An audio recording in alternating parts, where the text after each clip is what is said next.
Hello guys, कैसे हो आप सब। आप सभी का स्वागत है आपके अपने चैनल ब्राइट स्टडी में। मैं आपका तहे दिल से स्वागत करती हूँ। गाइस, आज हम चाइल्ड डेवलपमेंट पेडागॉजी से आज हम पढ़ेंगे एरिया ऑफ डेवलपमेंट और स्टेजेस ऑफ डेवलपमेंट। सभी टीचिंग एग्जाम्स के लिए ये वीडियोस बहुत ही इम्पॉर्टेंट है, तो इसे लास्ट तक जरूर देखें। अगर हम स्टेजेस की बात करें तो अलग अलग वैज्ञानिकों ने अपने अनुसार बच्चे का जो डेवलपमेंट है वो डिवाइड किया है। सभी वैज्ञानिकों का कहना था कि जो बच्चे का विकास है वो एक स्टेज में होता है और हर एक एज की अपनी विशेषताएं होती हैं और हर एक बच्चा मनुष्य इस स्टेज से होकर गुजरता है और जन्म से लेकर जब तक वे जीवित रहता है ये स्टेज जो है वो लगातार चलती रहती हैं। तो सबसे पहले हम देखते हैं डेवलपमेंट होता क्या है। डेवलपमेंट यानी कि विकास। विकास का तात्पर्य शारीरिक, मानसिक, सामाजिक, भावात्मक, भलाई और नैतिक परिवर्तनों के अनुक्रम से है जो मानव के में गर्भ व्यवस्था से लेकर मृत्यु तक होता है। जो हमारे शारीरिक, मानसिक, सामाजिक, भावात्मक, नैतिक परिवर्तन है ये सभी आपस में एक दूसरे से कनेक्टेड है, यानी कि जो बच्चे का विकास होता है वो बच्चे का विकास ओवरऑल डेवलपमेंट होता है। और जो विकास है वो निरंतर चलने वाली प्रक्रिया है जो जन्म से लेकर मृत्यु तक, जब तक मृत्यु नहीं होती तब तक जो है विकास चलता ही रहता है। अब हम देखते हैं area of development. Area of development कितने होते हैं और कौन कौन से होते हैं। एरिया ऑफ डेवलपमेंट यानी कि विकास का क्षेत्र। विकास का क्षेत्र में हमारा पहला पॉइंट है फिजिकल यानी कि शारीरिक विकास। सबसे पहले बच्चे का शारीरिक विकास होता है जब बच्चे का जन्म लेता है तो उस समय बच्चे का जो वेट है वो 2.5 किलो से लेकर 4 किलो के बीच में होता है। बच्चे का वेट 2.5 से 4 किलो के बीच में। एक स्वस्थ हेल्थी बच्चे, जैसे जैसे बच्चे की एज बढ़ती रहती है वैसे वैसे ही बच्चे का जो है जो शारीरिक विकास है वो होता रहता है। सेकंड है हमारा मानसिक विकास यानी कि मेंटल डेवलपमेंट। मानसिक विकास पर कई वैज्ञानिकों ने अपनी थ्योरीज दी हैं। जो हमारा ब्रेन होता है जब बच्चे का जन्म लेता है होता है उस समय बच्चे का जो ब्रेन है 350 ग्राम होता है जब बच्चे का जन्म होता है, और जब अडल्टहुड में होता है तो बच्चे का जो ब्रेन है उसका जो वेट है वो होता है 1300 से 1400 के बीच में। जब वो जन्म लेता है तो 350 ग्राम, और जब वो अडल्टहुड की एज में आता है तो उनका वेट जो होता है ब्रेन का वो होता है 1300 से 1400 के बीच में होता है। और लड़कियों में 40 ग्राम ज़्यादा होता है ब्रेन का वेट। अब हम थर्ड देखते हैं। थर्ड है लैंग्वेज यानी कि भाषाई विकास। जन्म से बच्चे का भाषा विकास शुरू हो जाता है क्योंकि उसके आसपास अनेकों लोग रहते हैं जिनसे वह अनेकों शब्द सुनता है और फिर वो बोलता है। और जो लैंग्वेज डेवलपमेंट का सीक्वेंस है वो है LSRW। ये क्वेश्चन बहुत इंपॉर्टेंट है जो कि कई बार पूछा जाता है। सीक्वेंस तो है LSRW। L यानी सुनना यानी कि लिसनिंग, बच्चा सबसे पहले सुनता है। S यानी कि स्पीकिंग, फिर बोलता है। R यानी कि रीडिंग, फिर वो पढ़ता है। और लास्ट में होता है हमारा राइटिंग, यानी कि LSRW। ये होता है लैंग्वेज डेवलपमेंट का सीक्वेंस।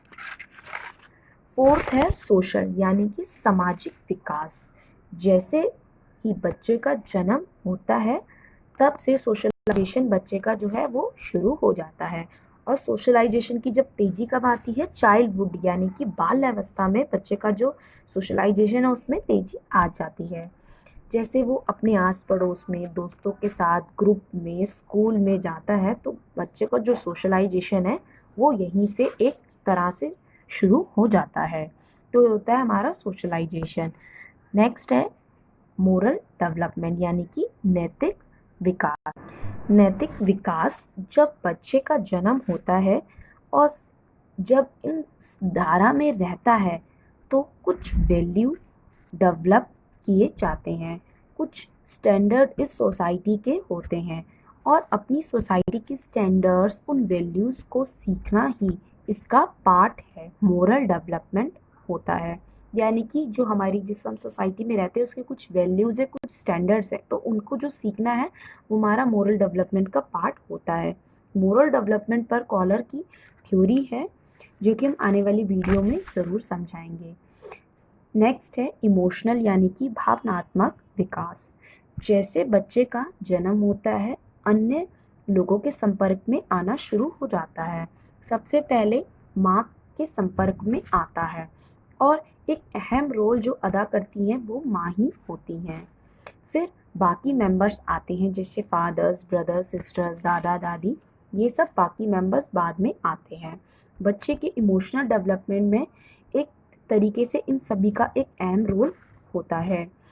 जब बच्चा छोटा होता है तो उनके साथ प्यार के साथ रहना चाहिए। हमारे वैज्ञानिक जे.बी. वॉटसन हैं, उन्होंने कहा था उन्होंने कि जब बच्चे का जन्म होता है तो 3 इमोशनल्स उसके साथ जन्म से आते हैं। सबसे पहला होता है लव यानी कि प्यार, दूसरा होता है फेयर यानी कि डर, थर्ड होता है एंगर यानी कि क्रोध। उसके जन्म के साथ ही उसके साथ आते हैं। तो ज़्यादा से ज़्यादा बच्चों के साथ प्यार के साथ रहना चाहिए और धीरे धीरे बच्चा खुद ही एडजस्ट होना भी शुरू हो जाता है। तो यह सभी के हमारे क्या है, ये सभी हमारे है एरिया ऑफ डेवलपमेंट। तो अब हम देखेंगे stages of development. Stages of development यानी कि विकास की अवस्थाएं। पहला है इन्फेंसी यानी कि शेष अवस्था, ये होती है जन्म से 2 वर्ष तक। दूसरी है चाइल्डहुड यानी कि बालावस्था, ये होती है 2 से 12 वर्ष। चाइल्डहुड में 2 पार्ट आते हैं जो कि होती है अर्ली चाइल्डहुड यानी कि पूर्व बाल्यावस्था, जो कि होती है 3 से 6 वर्ष तक। सेकंड होती है लेटर चाइल्डहुड यानी कि उत्तर बालावस्था, ये होती है 7 से 12 वर्ष। उसके बाद आती है एडोलेसेंस यानी कि किशोरावस्था, जो कि होती है 13 से 18 वर्ष। और उसके बाद होती है अडोलेसेंस यानी कि अडल्टहुड, जो कि होती है प्रौढ़ अवस्था 18 से 60 वर्ष तक। ये होती है स्टेजेस ऑफ डेवलपमेंट यानी कि ये विकास की अवस्थाएं हैं। अब हम सबसे पहले पढ़ेंगे इन्फेंसी यानी कि शेष अवस्था, जो कि 0 से 2 वर्ष तक होती है। इन्फेंसी यानी कि शेष अवस्था जो कि जन्म से 2 वर्ष तक होती है। इसे टॉय एज भी कहते हैं क्योंकि इस वर्ष में बच्चा जो है सब खिलौनों सबसे ज़्यादा खेलना पसंद करता है। इस अवस्था में विकास की जो गति है वो सबसे ज़्यादा तीव्र होती है, मतलब सबसे ज़्यादा जल्दी बढ़ना शुरू होता है। शारीरिक जो विकास होता है इस अवस्था में सबसे ज़्यादा जल्दी बढ़ता है बच्चा। शरीर के समस्त अंगों की रचना और आकृतियों का निर्माण इसी अवस्था में शुरू होता है। सबसे पहले इस अवस्था में होने वाले परिवर्तन मुख्य जो है वो होता है शारीरिक परिवर्तन सबसे मुख्य रूप से देखा जाता है। बच्चे का मानसिक, भाषाई, नैतिक विकास भी होता है, लेकिन जो सबसे ज़्यादा जो होता है वो होता है शारीरिक विकास। बच्चा जो है इस समय अपनी इंद्रियों के द्वारा सीखता है। जो इंद्रियां हमारी 5 होती हैं उनके द्वारा ही बच्चा सबसे ज़्यादा इस अवस्था में सीखता है। हमारी सेकंड अवस्था है चाइल्डहुड यानी कि बाल अवस्था, जो कि 2 से 12 वर्ष की होती है। इसको अनोखा काल कहा जाता है। इस अवस्था में विकास की जो गति है वो धीमी पड़ जाती है। इस अवस्था में जो है इसका जो विकास है अनोखा काल इसीलिए कहा जाता है क्योंकि इस समय जो बच्चा है वो मैच्योर नहीं है, यानी कि परिपक्वता नहीं होता। वह नासमझ होता है। इसमें वो कभी समझदारी वाले काम करता है तो कभी वो उस चीज़ को नासमझी वाले काम भी कर लेता है, पर उसको वो चीज़ अपना सही लगता है। मतलब इस समय बच्चा बिल्कुल भी मैच्योर नहीं होता। तो इसमें 2 स्टेजेस होती हैं जो कि होती है चाइल्ड डेवलपमेंट में। बाल अवस्था में 2 स्टेजेस होती है जो कि होती है अर्ली चाइल्डहुड यानी कि पूर्व बाल्यावस्था और दूसरी लेटर चाइल्डहुड यानी कि उत्तर बाल्य अवस्था, जो कि 3 से 12 वर्ष तक रहती है। सबसे पहले अब हम देखते हैं इसमें पूर्व बाल्यावस्था यानी कि अर्ली चाइल्डहुड। अर्ली चाइल्डहुड यानी कि पूर्व बाल्यावस्था जो कि 2 से 6 वर्ष तक यह अवस्था रहती है।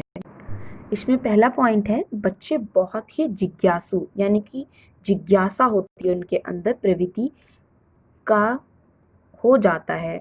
उनमें यानी कि जो है हर चीज़ को जानने की उनके अंदर बहुत ही इच्छा रहती है, हर चीज़ को कि ये क्यों हुआ, ये कैसे हुआ, इसने किसने किया, कौन थे, मतलब उनके अंदर जिज्ञासा बहुत रहती है इस एज में। बच्चों में प्रश्न पूछने की इसमें प्रवृत्ति का काफ़ी ज़्यादा विकास होता है, मतलब बहुत ही ज़्यादा इस स्टेज में बच्चे प्रश्न पूछता है। इस अवस्था में बच्चों में मित्र बनने की भी प्रबल इच्छा होती है। इस समय जो बच्चे के जो मित्र बनते हैं, बहुत ही जल्दी मित्र बनते हैं और बहुत जल्दी मित्र बनाता रहता है इस अवस्था में, यानी कि पूर्व बाल्य अवस्था में, जो कि 2 से 6 वर्ष तक रहती है। नेक्स्ट पढ़ेंगे हम लेटर चाइल्डहुड, यानी कि उत्तर बाल्यावस्था, जो कि 7 से 12 वर्ष तक की होती है। इसका पहला पॉइंट है अपरिपक्वता, यानी कि इस समय की जो एज होती है, इसमें बच्चा अमिच्योर होता है, यानी कि वो मिच्योर नहीं होता इस समय की एज में भी। इस समय जो बच्चा है वो स्कूल जाना शुरू कर देता है, ये समय स्कूल जाने की अवस्था का होता है। गैंग एज, जिसे गैंग एज इसलिए कहते हैं क्योंकि बच्चा अपने आस पड़ोस में, अपने स्कूल में, अपनी क्लास में ग्रुप बनाना, अपने दोस्त बनाना इस एज में शुरू कर देता है। ट्रबल सैम एज इसे क्यों कहते हैं? ट्रबल सैम एज इसे इसीलिए कहते हैं क्योंकि इस समय बच्चा कई मुश्किलों में फंसता है और इस समय उनकी जो अब्स्ट्रैक्ट थिंकिंग है वो विकसित नहीं होती। इस समय बच्चा कई सारी मुश्किल्स में फंस जाता है, तो इसीलिए इसको ट्रबल सम एज भी कहते हैं। इस समय बच्चा अमिच्योर होता है, मिच्योर नहीं होता। अब हम नेक्स्ट देखते हैं एडोलेसेंस, यानी कि किशोरावस्था, जो कि 13 से 18 वर्ष की होती है। इस समय बच्चे का शारीरिक, सामाजिक, मानसिक, संवेगात्मक विकास हो जाता है। इस समय बच्चे का ओवरऑल डेवलपमेंट जो है वो होना बिल्कुल शुरू से हो जाता है, बहुत अच्छे से शुरू हो जाता है, मतलब हो चुका, आधे से ज़्यादा हो चुका होता है। इसमें घनिष्ठ मित्रता रहती है। इस समय बच्चों की जो फ्रेंड्स बनते हैं इस समय बहुत ही, मतलब जैसे होते हैं ना बेस्ट फ्रेंड, इस तरह से घनिष्ठ मित्रता रहती है। अपने मित्र की बात सुनना, अपने मित्र के साथ घूमने जाना, मतलब जो मित्र ने बोल दिया, मतलब घनिष्ठ मित्रता होना इस एज में।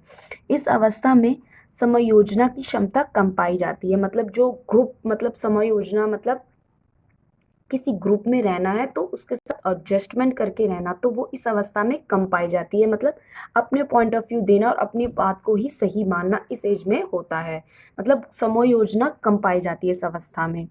इस अवस्था में बालकों में विपरीत लिंग के प्रति आकर्षण बढ़ता है, यानी कि लड़का है तो लड़की के साथ, लड़की है तो लड़के के साथ, और भावी जीवन साथी की तलाश भी करता है, यानी कि अपनी जीवन साथी की भी तलाश करना शुरू करता है इस एज में। किशोरों में अनुशासन तथा सामाजिक नियंत्रण का भाव विकसित होने लगता है। इस समय बच्चा का जो है अनुशासन, सामाजिक नियंत्रण, क्या क्या रूल रेगुलेशंस है, इस समय बच्चे का विकसित होने लग जाता है। अब हम नेक्स्ट पढ़ेंगे, नेक्स्ट है अडल्टहुड, यानी कि प्रौढ़ावस्था, जो कि 18 से 60 वर्ष तक ये अवस्था रहती है। इस समय जो व्यक्ति होता है उसकी जो मैच्योरिटी है वो बहुत अच्छे से आ जाती है, वो समझ जाता है कि क्या सही है, क्या गलत है, क्या किस किस जगह हमें जाना है, किस जगह हमें नहीं जाना, मतलब सही गलत की पहचान जो मैच्योरिटी पर्सन में होती है वो बिल्कुल अच्छे से आ जाती है इस एज में।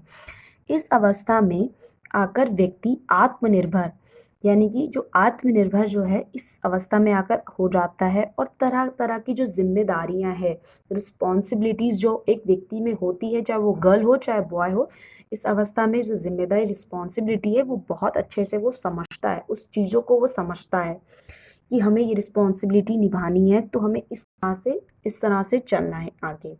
तो मतलब इस समय रिस्पॉन्सिबिलिटी और मैच्योरिटी, आत्मनिर्भरता बहुत ही अच्छे से आ जाती है, और इसमें व्यक्ति किसी विशेष क्षेत्र में अपनी योग्यता और कौशल दिखाता है, मतलब क्या उसको आगे बनना है तो उस क्षेत्र में वो आगे जाता है और उसी के कौशल और योग्यता के रूप में वो दिखाता भी है।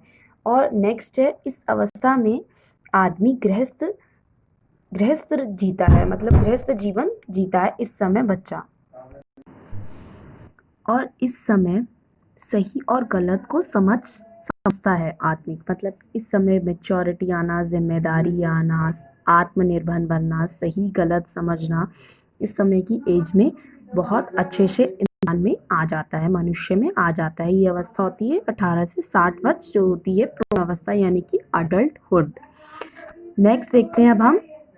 नेक्स्ट है हमारी रस के अनुसार इन वैज्ञानिकों ने कहा था इनको 4 एज में इन्होंने स्टेजेस में बांटा, जो कि थी शेष अवस्था 1 से 3 वर्ष, पूर्व बाल्यावस्था यानी कि 3 से 6 वर्ष, थर्ड है उत्तर बाल्यावस्था जो है 6 से 12 वर्ष, किशोर अवस्था जो कि इन्होंने बताई थी 12 से 18 वर्ष। रस के अनुसार इन्होंने इसको 4 एज स्टेजेस में बांटा था। So thank you so much guys, thank you so much. अगर आपको मेरी वीडियोस अच्छी लगती है उसे लाइक शेयर सब्सक्राइब करना ना भूलें, और आपकी अगर कुछ समझ ना आए तो उसे कमेंट के द्वारा ज़रूर पूछें। Thank you guys.